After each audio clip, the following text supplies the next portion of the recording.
Well, hello there, ladies and gentlemen, boys and girls, children of all ages. My name is DB333, and welcome back to Hearts Round 4, the New Order, Last Days of Europe as West Siberian Provisional Authority. Now, in the last video, we strove to get international relationships and recognition from Japan and the United States, but they turned out to be fucking losers who didn't want to identify us and didn't realize that glassing the shit out of Berlin is fucking based, apparently, or something like that. Now, before we begin, we're going to play a game. And that game is, guess how many minutes Dogboat has in Hearts of Iron 4 in this current session right now. So, I'll let you think about it for a second. You can even type your guess down in the comments right below. And, we're going to go ahead and see. Oh! 5,000 minutes in the current session. There we go. Funny shit. Funny shit. Anyway, so yeah, we are going ahead and, continuing on with the Great Trial. Also, I looked over and I don't know what's happening with Scotland right now. I don't know if England is winning or if they're losing. I don't think these guys have supply, which is very not good. But these guys do, so they gotta be careful. Oh, they're making gains. Okay, now they got supply. Yeah, okay. They'll figure it out. It looked horrible for a second, so I want to point that out. And we're also preparing to go to war. Looks like we're gonna need another one of these. We'll do that. Alright. Dimitri had found the tattered old page in the gutter in a small town. It transfixed him for some reason. The confident face of a soldier, skewering the wicked German on his bayonet. It was a feeling of power and purpose. He wanted to be the soldier, the big man of the house, the one who would save his family and his people. He did not know where his family was at the moment, and he only got by on scraps of bread or anything he could steal. But this poster promised him something more. The Great Trial. All must serve. All meant him. It meant that he was wanted, needed by his nation to fight for the right. He wanted to be part of a new family. How desperately did he want to join the League officially, be assigned into one of those wonderful cadres, a brotherhood of steel, ready to fight for their nation, and die, if necessary. He resolved to get the next official that came by to get him official membership. Until then, the poster would hang in his corner in the back alley behind the workshop. He would sit and look up at it every day. The soldier, his prey, the soldier, his helmet, the soldier, his rifle. He began to pray, as he'd been taught very briefly. He prayed for what he wanted, to be the soldier in the Great Trial. All must serve. Let's go ahead and do something for the good of Russia. Just like when we only control the city of Omsk and its environs, it's time we extend the rest of the territory we control. The policy that the Black League shall be the only organization allowed to legally operate. Of course, the administrative needs of the new territories are much larger than were before, and thus we have to account for that. The League will be divided into several other directorates and subdirectorates that will oversee serious administrative, judicial, and economic matters. Each of these new divisions will be assigned a number of tasks with the ultimate goal that they will be able to extend our authority to even the most remote locations, for the good of the League and the preparation of our people. Let's do this for the good of Russia.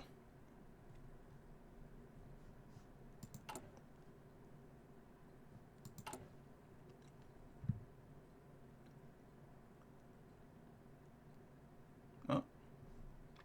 Game? What are you doing? Don't you do this to me. Come on. Game? Okay, thank fuck. I was worried for a second.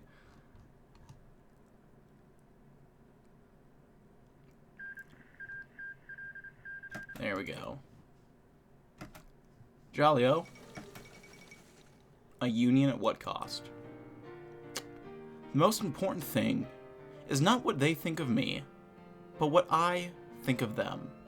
Queen Victoria.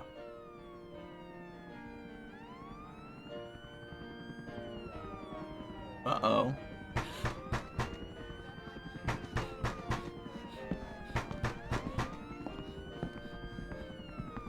Uh-oh.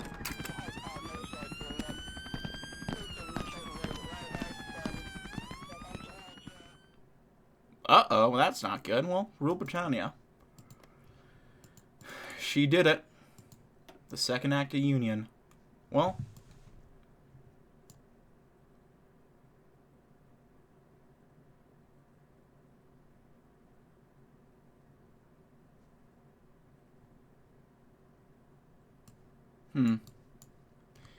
Interesting stuff.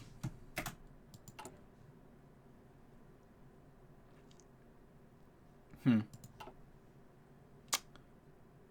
to think what to talk about now. There's not necessarily that much going on. Oh, that's not good. Oh, Iberia. Oh, okay. Well, that's happening. My bets are on Kemerova because they're way more developed. Let's get the better AKs going. Far Eastern Imperial Realm.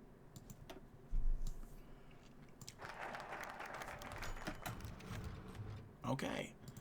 The troops of the sovereignty of Western Russia are beginning to mass at the borders. With their fortified bunkers and military operations that display their intentions are clear.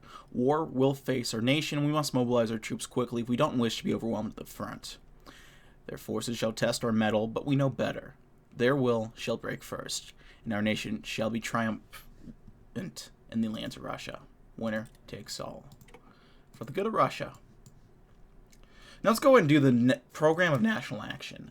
Vladimir has passed down what he calls the Program of National Action, a fivefold program that comprehensively summarizes the way that our reclamation authority shall operate now that we have dealt with our immediate rivals.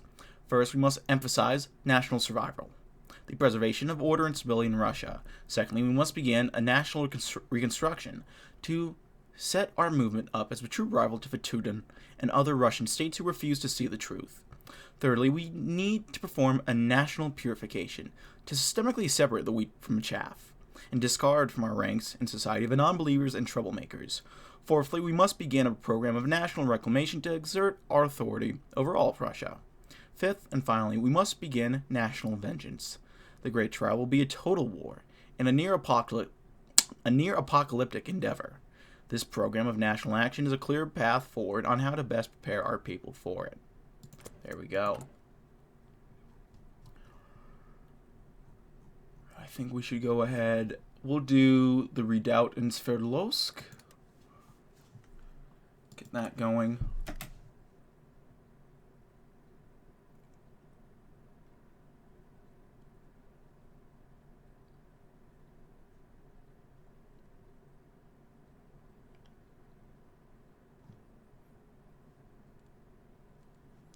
So I think that means, yeah, they're going to go to war with us any day now, really.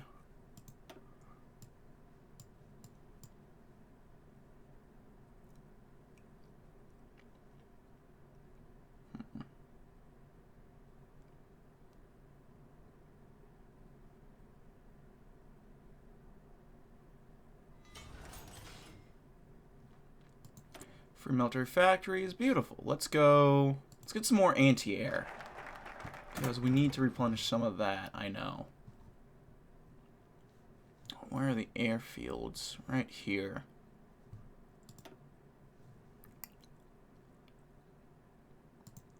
Add new air wing.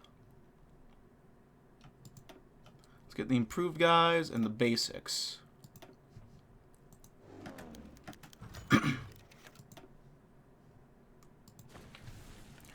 Comrades of Black League. We call all members to a program of national action. First, to ensure the continued existence of the Russian people, we must work towards instilling in people and land the strength to repel all enemies. Second, To ensure the unity required to prevent the same traitorous breakups that critically weakened Russia in the first trial, we must destroy warlordism and ensure sameness of political thought. Third, to ensure that the Russian nation is unified as such, we must eliminate foreign influences and make sure that those who have betrayed our nation face appropriate justice. Fourth, to ensure that all Russian people can be unified as such, we must reclaim the lost lands containing our Russian comrades. Fifth, to ensure that the world knows what cost of destruction that Germany has wreaked upon Russia, the power of the Russian vengeance, we must avenge our homeland against the vile Germans and their government. The more Vasily read, the more he agreed. These were simple goals, simply put, that would restore Russia's place in the world. Perhaps Valik wasn't quite as bad as he had been told. Sure, the uniforms were intimidating, and some of the rumors must be true, but for such a goal. Vasily had seen the dead and watched the destruction in the West Russian War. He had even seen the breakup of the last time Russia was truly powerful. Strength, unity, power. These were all necessary requisites for a stable nation in a world such as this.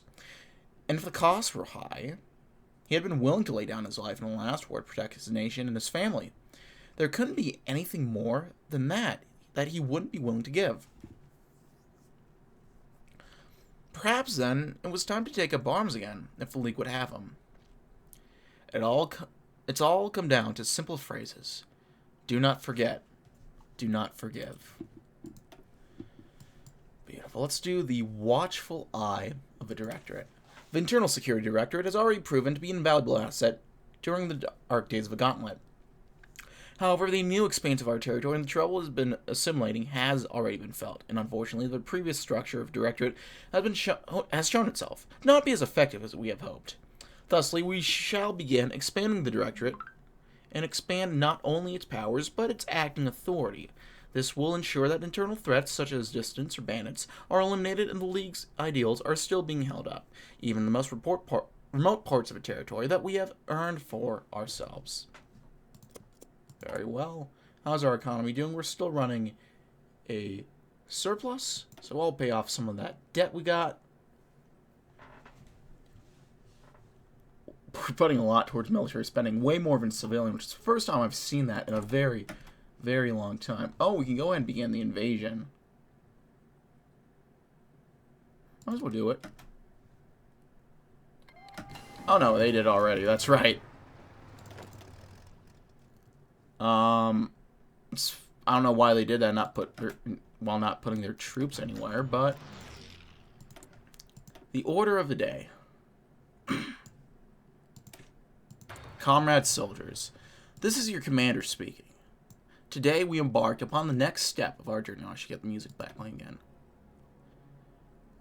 Today we embark on the next step of our journey to national reclamation and national action as we take back the lands of Western Russia.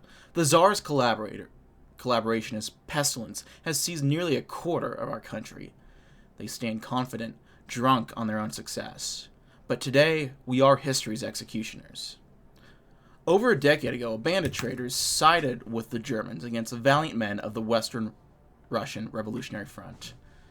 Fighting side by side with Vlasov's degenerates, thousands of brave Russians were slain by these German lapdogs.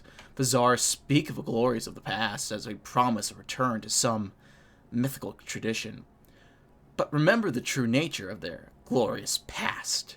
Remember the humiliation of the First World War, of Brest-Litovsk, of a nation laid bare before foreigners, prostrate beneath invaders' boots.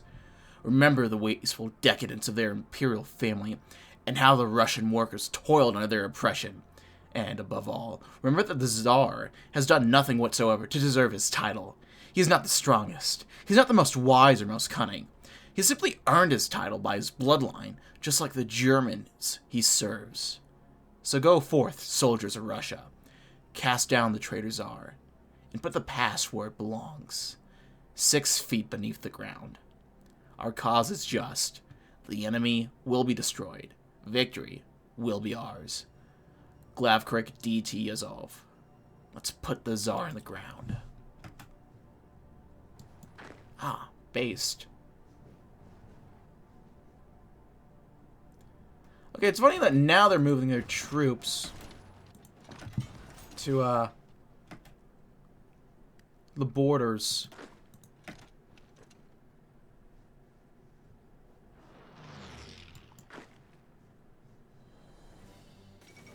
Crisis in Nanjing. We'll see what happens there.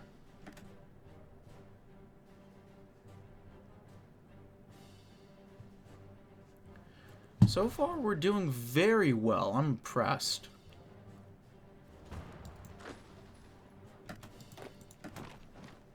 Let's see if we can get a wee little encirclement off. Now, you do that, buddy. The two intelligence officers sat in the van close by to the blocky apartment. They had no extra rations to eat and no more cigarettes. Those had disappeared after the first 2 hours. Now they sat here, doing nothing but listen through their oversized headphones to the bug under the former colonel's table. This was the third day they'd been stuck there, doing essentially nothing. But supposedly the man had information on a secret project he'd been working on for almost a year before the Black League had been taken over here. The only records they could find were of a top-secret special device that, when used, could incapacitate a man for up to 30 minutes without him realizing a thing. Its code name was Katya. Naturally, such a device was of great interest to the ISD, and so they had been staked out here. The officers' ears perked up when they heard the door open. They listened more closely, hearing every creak in the floorboards. There you are, my dear Katya. It's so cold out there. I don't know how I could get warm. The two officers looked at each other. One slammed their headphones down on the side table. You gotta be fucking kidding me. Remember, top secret, my dear Katya. A quiet rage. Dmitry Timofeyevich Yazov, Glavkrik of the Black League, a paramount figure in the Reclamation Authority, the perfect personification of the Black League and its ideals. His fear at the injustices that have come down on Russia knows no bound, and is directed westwards towards the Germans, the perpetrator of the injustices. However, this fury, this unbridled rage, is contained, measured, and directed. Like the Black League itself, the Azov's hatred for the Germans and his beliefs in their destruction tempers his actions and his motivations. The League is a result of its directed rage, molded by the Glavkrik's ideals and emotions. It is cold and efficient, but this is but a well-constructed mask for the hatred that it is based in. It is best personified by a trio of words. A quiet rage. There we go. Yeah, so far so good here. Okay, that's... We'll have you do that. You can go there, actually. And we'll get working on taking out these two little guys. Oh, crap. I did not mean to do that. Wrong button.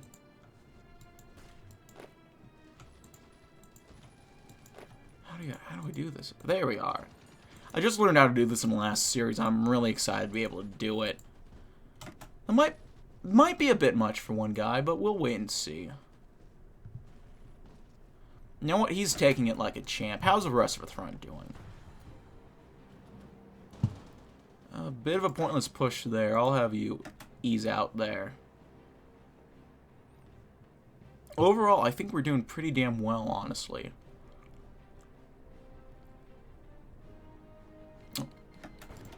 Oman versus Oman.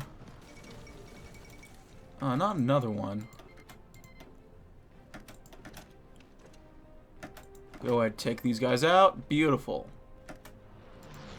A bunch of Tsarists dead in the ground. It's about a 1-to-2 ratio, which isn't preferable by any means, but I think all things considered, not too bad. How's the Air Force doing? We're doing okay in the Ural region. Transvolga is where we're having a couple issues, but we don't really have an airfield there to do much about that, so...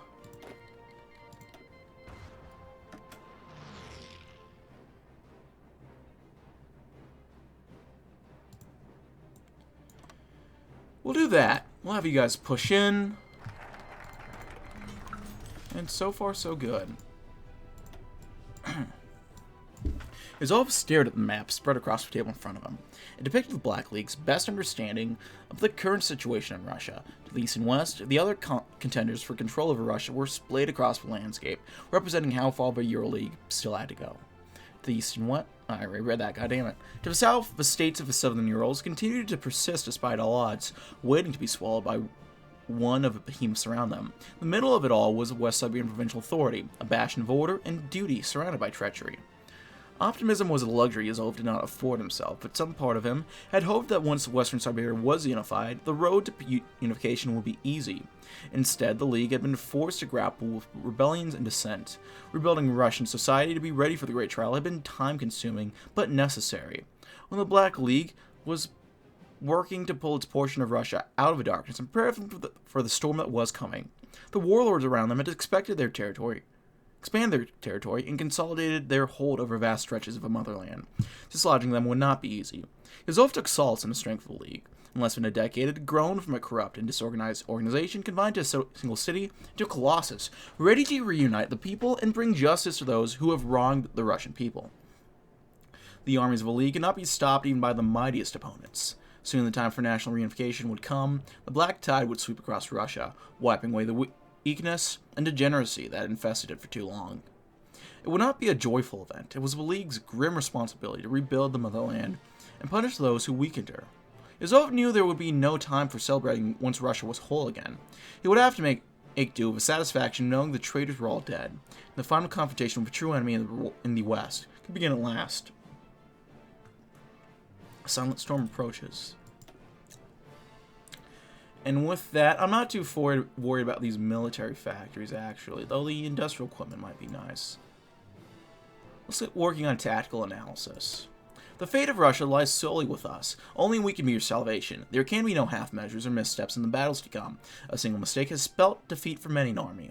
Though we won our struggle for Western Siberia, it was no flawless victory. There were many errors, overextensions, unnecessary casualties. We must do better. Conducting a thorough analysis of the tactics used by our commanders as well as enemies will bring us that much closer to perfection, and thereby the destruction of Germany. Now, I got some messages I've been sent. I should probably check that. That's a video. I probably can't watch that right now.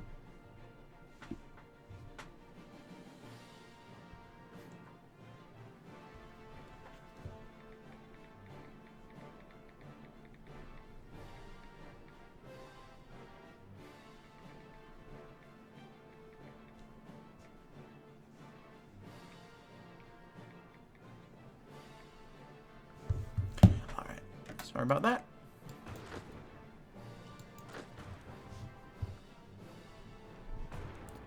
I'll hold off on that video. I guess we'll exert influence on the non-existent Southern Urals, just get that decision out of the way. And in a war, there are...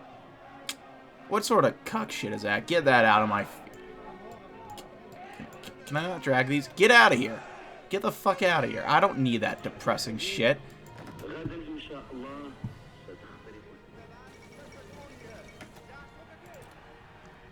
War being bad in my war game? Why do I have to be confronted with weird realities like that? That's just stupid.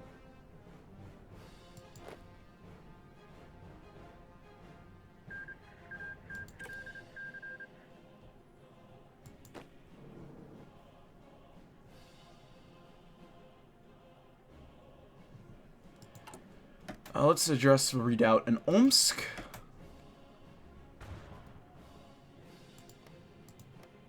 Beautiful. We captured their little mechanical plant.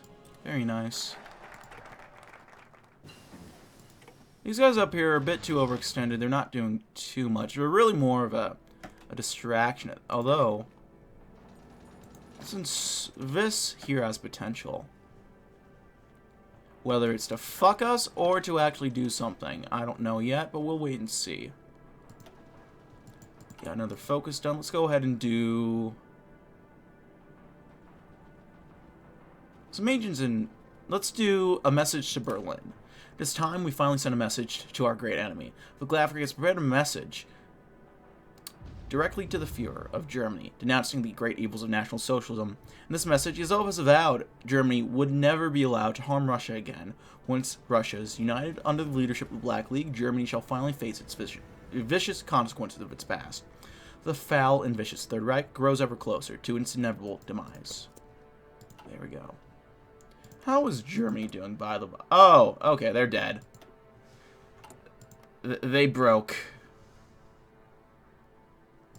Yeah, they broke. Well, it makes it all the easier to kill them, I guess.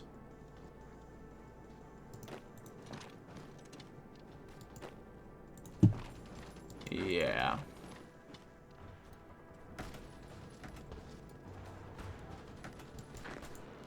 Okay, this guy's retreating, which is interesting.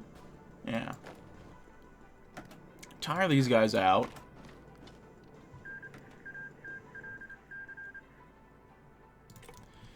And Mikhail is dead. So it's us versus Kemerovo.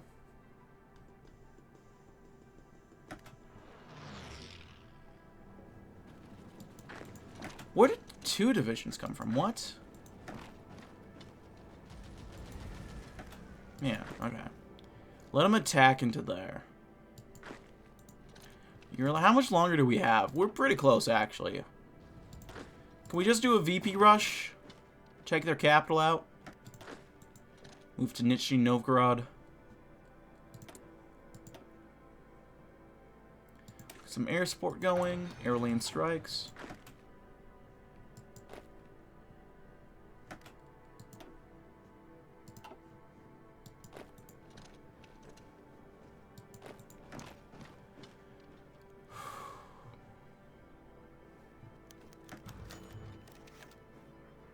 Power Modern Warfare Unleashed. Get some tanks, which you might want to get building on a little bit now. They're only basics, but it'll be nice to have a good, solid base there.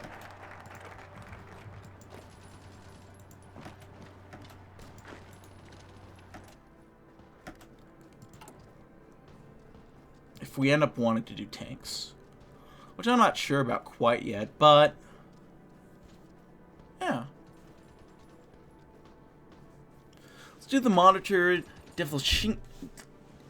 Devochina.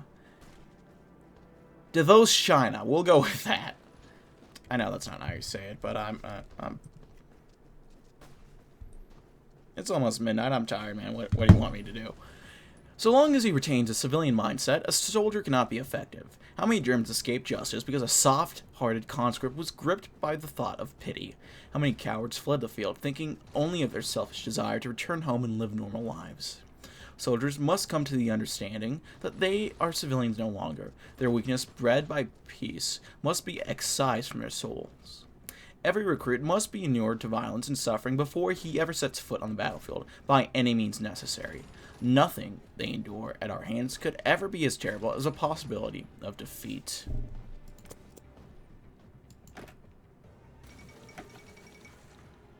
Ho ho Ho Chi Minh. No. Feels bad.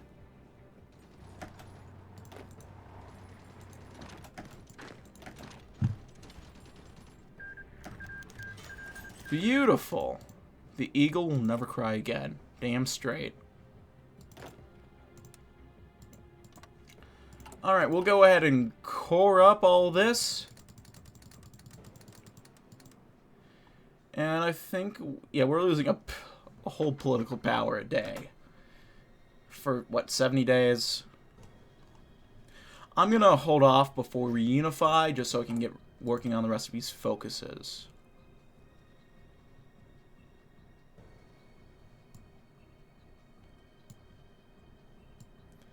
Namely, I might just quickly do these, get working on the Spitzgruppe, so we can get that event.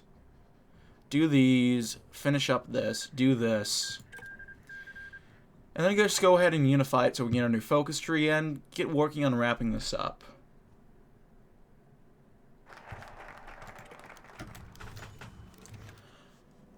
Vorobyov smirked at the recruits, standing naked and shivering in the barracks. The cadre's older men were arrayed in a parallel row, facing one another, forming a corridor from one end of the hall to the other. Each man held in his hand something blunt and painful. Truncheons, sticks, leather belts, soap and stocks, among others. Vorbyov stepped up to the head of the line where the recruits were standing. Some put on a show of defiance, others covered themselves in shame. It's quite simple, kids. What you're going to do is run down between them one by one and try to reach the end without falling over or giving up. You do either, and they'll beat 7 shades of shit out of you. Maybe we'll throw you to the boys next door. They like 'em young, you know. The soldier snickered. Malevolent intent was palpable in Frigidaire. All right. Go! Vorbyov shouted, slapping the nearest recruit on the shoulder with a hand missing some of its fingers. Run, shitbirds! As soon as the recruit entered the gauntlet, the bludgeon began to descend. The sounds of blows raining upon his bare skin turned the others pale. Halfway down the line, he toppled to the floor, blood running from a split forehead, and the cadre descended. Like a pack of wolves, they surrounded his prone form and tore into him. The barrage of blows lasted merely seconds, but by its end he was unmoving. Alive, but barely. Fuck this! Blurted another recruit, dashing through a barracks door. The cadre's eyes settled upon him as he ran. He wrenched the door open, heedless of the cold outside, and came face to face with a blurry sergeant. Sergeant, thank God. He turned to point at the cadre behind him with a trembling finger. Sir, they're gonna fucking kill us, sir. Please. Get back in there, you pussy. He produced his own truncheons and smiled. Believe me, I'm worse. How many times do we have to teach you this lesson, old men? Let's go ahead and expand the Vorkuta Training Center. In the cold north, water solidifies and hardens into ice, tougher than stone. So it is with men, too. The former gulags in the Arctic Circle have proven their value as places where sniveling, wood-eyed recruits can be sent, later to return as iron-hearted killers with ice in their veins. The time has come to expand Vorkuta. It needs more cells, stronger walls, and deeper graves. Everyone must remember that Russia, too, is a prison. It is a prison that we shall in time escape. All to enact our just revenge.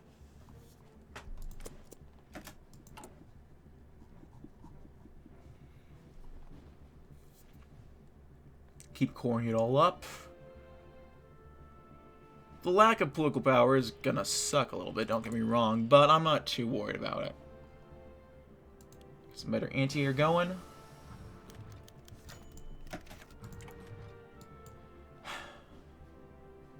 The damp and drizzly night low hung over Arkhangelsk as the city lights reflected off the low clouds to bathe the world in a stale salmon orange glow of darkness.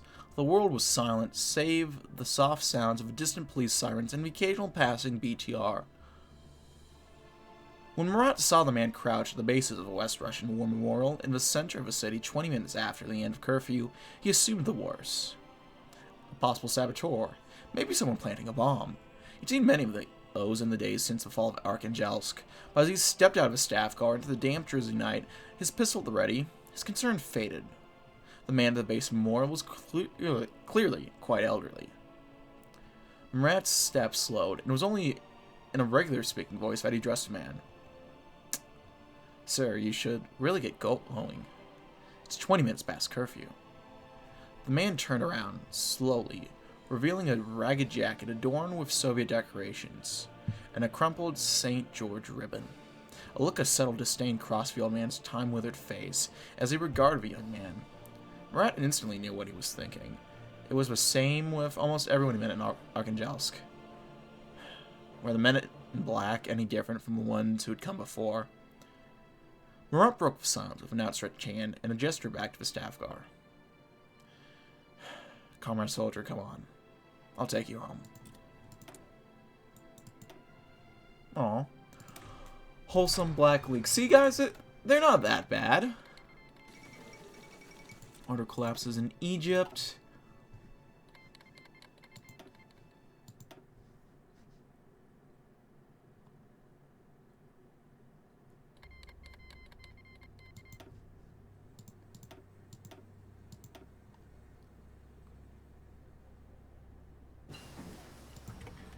Airland strikes. Let's go ahead and do some vertical envelopment.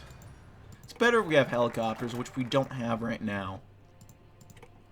But we'll be fine.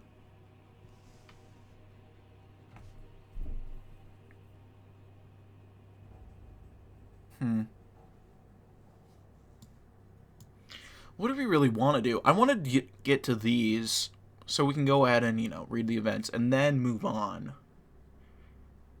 So I think, okay. Focus on no checks.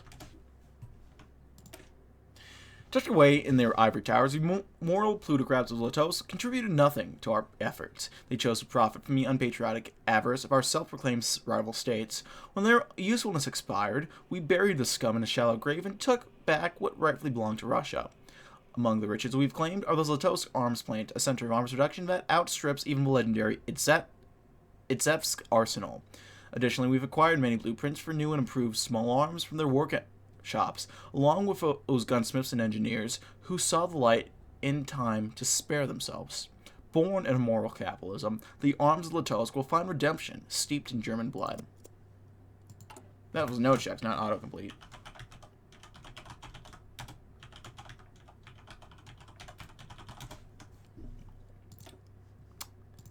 I am tired. My brain cannot properly work, evidently.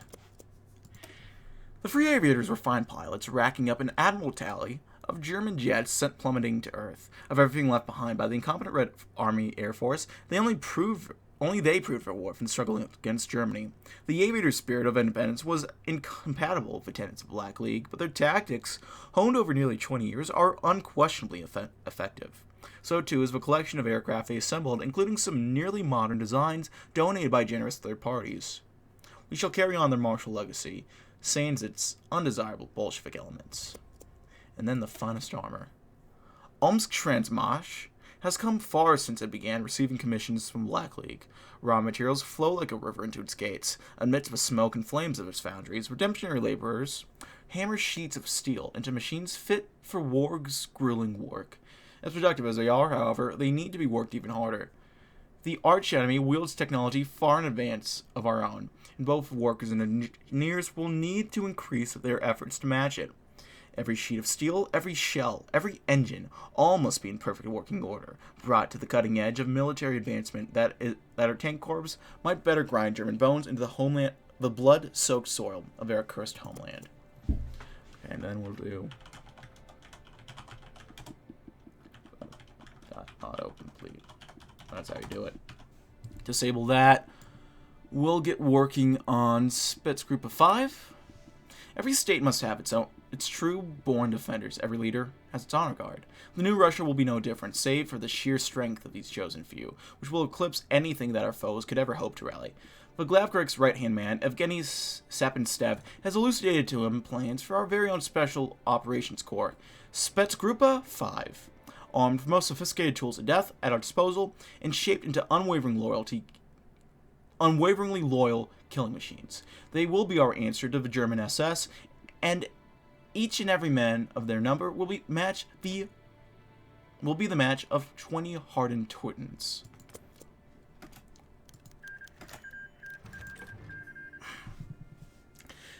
Yevgeny startled to his feet when the truck beneath him jerked to a halt, wrestling him from the one place where he felt any respite. Sleep. Relatable.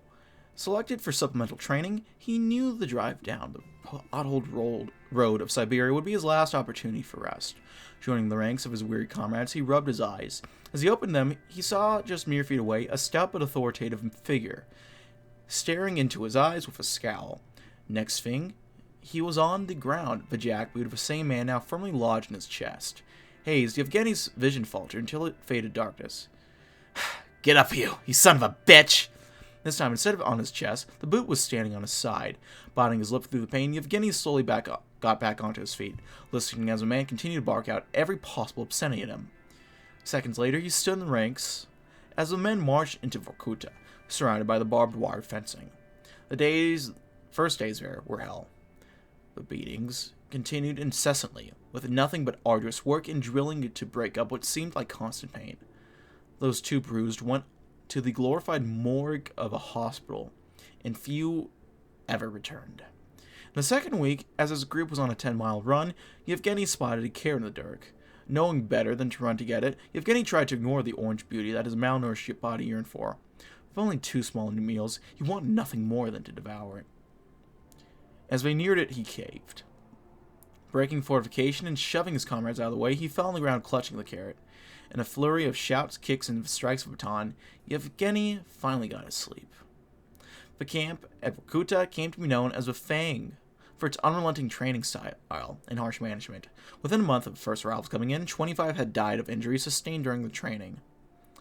Such is the price we pay to prepare for the great trial. Hey man, you gotta do what you gotta do.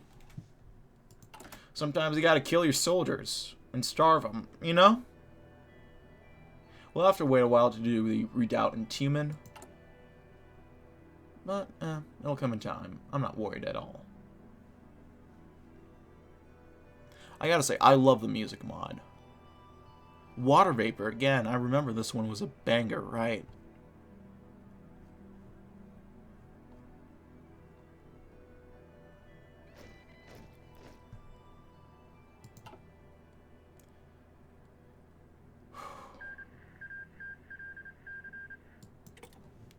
War as hell. Federal government's making an okay stand right now. Phalangists are having some issues. Portugal is about to beat the government of national salvation, it looks like. They had told him that they sent the best, but when Evgeny's 7th Stev looked over the men who would become the most elite unit in the whole of Omsk, he was not impressed. So this group of 5 would need more than just stocky builds and determined looks. You will need toughness, not only of your body, but of your mind. You will need devotion. You must never waver in your determination to avenge your country and protect your people. You will need strength, the ability to lift yourself and others to any cause. Do any of you think you possess these things? Yes, Comrade Colonel. Very well. Over the next 3 weeks, I will attempt to break you. I will succeed with many of you. You will quit, or you will doubt, or you will perish. That does not matter to me. For the missions that I need you for are worth any losses. But I assure you, if you make it through every test of your endurance and skills, you will become the best soldiers in all of Russia. Accomplish missions never dreamed possible. We will begin with physical endurance, the easiest of trials. You each see a full evergreen trunk before you. You must get that trunk across the course 3 times. The toughest steel, forged in the hottest flames. Beautiful. Let's go and do a professional corps. Redemption brigades alone cannot carry us to victory over the Hun. The Red Army's lack of professionalism sounded its death knell when the invasion came. A poorly matched and unmotivated militia force is no match for the men trained in war's bloody arts. The core of our army, therefore, must be the professional rank and file, trained for the toughest situations and armed for maximum suspension of death. They will be the bearers of victory. Only the unwavering will and superhuman might of those given wholly to the craft of death can overcome Germany. Our army status is looking pretty well. I'm curious, how screwed is Germany right now? Grenadiers, Luftwaffe. They still look pretty stable. We got a lot of Navy shit. Okay, we got the new generation of rifles. So we will go ahead and build those. We'll get a new line going on them, just so we can get them out quicker. Get the new cast going, anti-tank. Few artillery too. Some new anti-tank weaponry while we're at it. No divisions of basic training. Oh yeah, we got plenty.